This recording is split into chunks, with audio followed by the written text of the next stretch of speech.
வணக்கம். லாஸ்ட் வீடியோவில் யார் நினச்சாலும் மிகப்பெரிய பணக்காரன் ஆகலான்னு சொல்லியிருந்தோம். அதுக்கான கரெக்டான முயற்சி பண்ணாலே போதும் அப்படின்னு சொல்லியிருந்தோம். இந்த வீடியோவில் எப்படி நம்ம கரெக்டான ரூட்டில் போகணும், எப்படி மிகப்பெரிய பணக்காரன் ஆகணும், அதுக்கு என்ன பேசிக்கான விஷயம் அப்படிங்கிறத இந்த வீடியோவில் பார்க்கலாம். அது பேர் தான் காம்பவுண்ட் எஃபெக்ட். இதை பல பேர் ஸ்கூல்ஸில் காலேஜில் படிச்சிருப்பீங்க.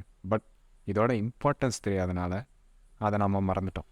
இந்த வீடியோவில் ஒரு எக்ஸாம்பிளோட பார்த்தோன்னா இது உங்களுக்கு கிறிஸ்டல் கிளியராக தெரியும். ஒரு கோடீஸ்வரன் ஆகிறது அவ்வளோ ஒன்றும் கஷ்டமான விஷயம் இல்லைங்கிறது உங்களுக்கு ஒரு கிளாரிட்டி கிடைக்கும். இப்போ ரேண்டமாக எக்ஸ்னு ஒரு பர்சனை வச்சுப்போம். அவரால் மந்த்லி ஒரு 1000 rupees சேவ் பண்ண முடியும்னு வச்சுக்கோங்க. ஏன்னா இப்போதைக்கு பார்ட் டைமாக ஜாப்புக்கு போனால் கூட ஒரு மினிமம் 1000 rupees எப்படினாலும் எல்லாராலையும் சேவ் பண்ண முடியும். இப்படி 1000 rupees சேவ் பண்ணால் ஒரு வருஷத்துக்கு அவர் கிட்டத்தட்ட 12,000 சேவ் பண்ணியிருப்பார். அதுக்கு ஜஸ்ட் 14% மட்டும் நாம் இன்ட்ரெஸ்ட்டுன்னு போடுவோம். அப்படி வெறும் 14% இன்ட்ரெஸ்ட் போட்டோன்னா அவரோட ரிட்டர்ன்ஸு 950 வந்திருக்கும். இப்போ பல பேருக்கு கால்குலேட் பண்ணி பார்த்தா மிஸ் மேட்ச் ஆகிருக்கும். அது ஏன்னா அவர் மொத்த அமௌண்ட்டையும் நாளே சேவ் பண்ணலை. மாதம் 1000 rupees தான் சேவ் பண்ணார். ஸோ போட்ட 1000 ரூபாய்க்கு 14%, அடுத்த மாதம் போடுற 1000 ரூபாய்க்கு 11 மாதத்துக்கான வட்டி தான் கிடைக்கும். இந்த மாதிரி நாட்களை வச்சு நீங்கள் வட்டி கால்குலேட் பண்ணிட்டு வரணும். ஸோ அவர் ஒரு வருஷத்தில் 14% இன்ட்ரெஸ்ட் கிடைக்கிற மாதிரி ஏதோ ஒரு மெத்தடில் எஸ்ஐபி மூலமாக கொஞ்சம் கொஞ்சமாக பணம் போட்டுட்டு வராருன்னு வச்சுக்கலாம். இப்போது ஒரு வருஷத்துக்கே வெறும் 950 தானே ரிட்டர்ன்ஸ் கிடச்சிருக்கு, இது என்ன பெரிய விஷயம் அப்படின்னு நினைப்பீங்க. பட் இந்த மிராக்கிளோட சின்ன ஒரு ட்ரெய்லர் பார்க்குறதுக்காக நாம் இதை ஒரு 10 வருஷத்துக்கு எடுத்துகிட்டு போகலாம். இப்போ அவர் மொத்தமாக சேவ் பண்ண அமௌண்ட் 1,20,000. பட் இதுக்கு அவருக்கு வந்த ரிட்டர்ன் எவ்வளோன்னு பார்த்தோன்னா 1,41,000 அவருக்கு வெறும் ரிட்டனாக மட்டுமே வந்திருக்கும்.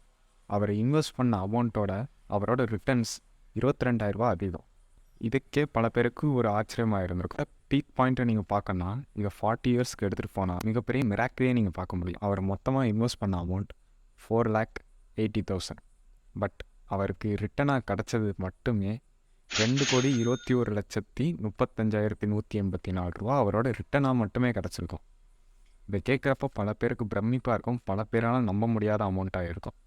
நாம் வாழ்க்கை ஃபுல்லாக சம்பாதிச்சதை சேர்த்து வச்சா கூட பல பேரால் இந்த அமௌண்ட்டை டச் பண்ணியிருக்க முடியாது. ஆனால் அவங்க மாதம் வெறும் 1000 ரூபா ஒதுக்குறதுனால இவ்வளோ பெரிய அமௌண்ட்டை அவங்களால சேர்க்க முடியும்ன்ட்டு யாராலையும் நம்ப முடியாது. இந்த காம்பவுண்டிங்கோட பவர் இப்போயே உங்களுக்கு நிறைய பேருக்கு புரிஞ்சிருக்கும். இன்னும் இதை நல்லா அவங்களுக்கு புரியறக்காண்டி இந்த 14% அப்படிங்கிற விஷயத்தை 1% மாதிரி 15% மாற்றினா எவ்வளோ ரிட்டர்ன் கிடைக்கும்னு நினைக்கிறீங்க?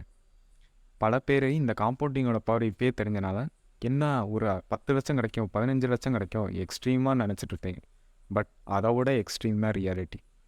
இந்த 2 crores மட்டுமே ரிட்டர்ன் கிடச்சது வெறும் 1% சேஞ்ச் பண்ணதுக்கே அவரோட ரிட்டர்ன்ஸ் இப்போ எவ்வளோனா 15% வச்சு பார்த்தோன்னா 3,09,23,000 அவரோட ரிட்டர்ன்.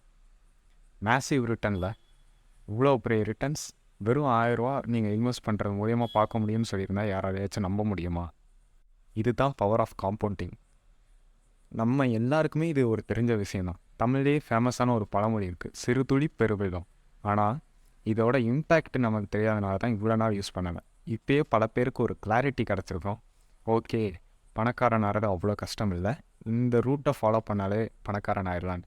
பட் நிறைய பேருக்கு இப்போயும் என்ன தோணுன்னா, வயசானதுக்கப்புறம் பணக்காரனை என்ன செய்ய, 40 வருஷம் கழிச்சு தானே இவ்வளோ பெரிய அமௌண்ட்டு கிடைக்குதுன்னா, வெறும் 1000 ரூபா போட்டதுக்கு இவ்வளோ பெரிய ரிட்டர்ன்ஸ்லாம். இப்போ நீங்கள் 1000 ரூபா போடுற இடத்துல 10,000 ரூபா போட்டிருந்தீங்கன்னா 17 வருஷத்தில் கோடீஸ்வரன் ஆகிருப்பீங்க. அதே 10,000 ரூபாய் 20,000 போட்டிருந்தீங்கன்னா வெறும் 14 வருஷத்துலேயே கோடீஸ்வரன் ஆகிருப்பீங்க. அதுவும் 15%ங்கிறது 20-30% ஆச்சுன்னா அதோட ரிட்டர்ன்ஸு நீங்கள் கனவுல கூட நினைக்க முடியாத அளவுக்கு இருக்கும்.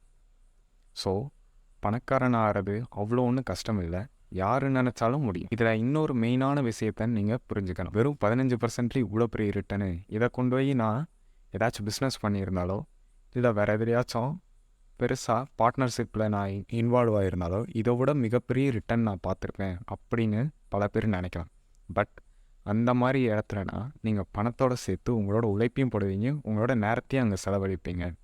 அது போக நீங்கள் இன்வெஸ்ட் பண்ண அமௌண்ட்டை எடுத்து உங்கள் லைஃப்பை ரன் பண்ணுறதுக்கு யூஸ் பண்ணுவீங்க. பட் இது பியூர்லி இன்வெஸ்ட்மெண்ட். இந்த இன்வெஸ்ட்மெண்ட் நீங்கள் இன்வெஸ்ட் பண்ணுறதோட மட்டுமே சரி, ரிட்டன் அதுலேருந்து அமௌண்ட் எடுக்கிறதே இல்லை. ரிட்டன் வர அமௌண்ட்டையும் சேர்த்து நீங்கள் ரீஇன்வெஸ்ட் பண்ணிகிட்டே இருந்தால் தான் இவ்வளோ பெரிய மேஜிக் நடக்கும். பிஸ்னஸ்லேருந்து எல்லா இடத்துலையுமே இந்த காம்பவுண்ட் எஃபெக்டை யூஸ் பண்ணலாம். ரிட்டர்ன்ஸை உடனே எடுக்காமல் அந்த ரிட்டர்ன்ஸையும் நீங்கள் வளர்கிறதுக்கு டைம் கொடுத்தீங்கன்னா இவ்வளோ பெரிய டிஃப்ரென்ஸை அதை கொண்டு வரும். சுருக்கமாக சொல்லணும்னா, நீங்கள் இன்வெஸ்ட்மெண்ட்டுங்கிறத வெறும் சம்பாதிக்கிறதுக்கு மட்டும் பார்க்காம உங்களோட சொத்து மதிப்பை மல்டிபிள் பண்ணுறதுக்கான ஒரு டூலாக தான் யூஸ் பண்ணணும். ஸோ உங்களுக்கு காம்பவுண்ட் எஃபெக்ட்னா என்னன்னு சொல்லிட்டோம். பட் இந்த 14% 15% ஏர்ன் பண்ணுறதுக்கான டூல்ஸ் என்னென்ன இருக்குன்னு நிறைய பேருக்கு தெரியாது. அடுத்த வீடியோவில் எந்தெந்த வகையில் நம்மளோட இன்வெஸ்ட்மெண்ட்டை தொடங்கலாம், எவ்வளோ பர்சன்ட்டு எந்தெந்த இடத்துலேருந்து கிடைக்கும், எங்கெங்கே நம்ம ஒரு நல்ல ரிட்டர்ன்ஸ் பார்க்கலாம் அப்படிங்கிறத அடுத்த வீடியோவில் பார்க்கலாம். Thanks for your time.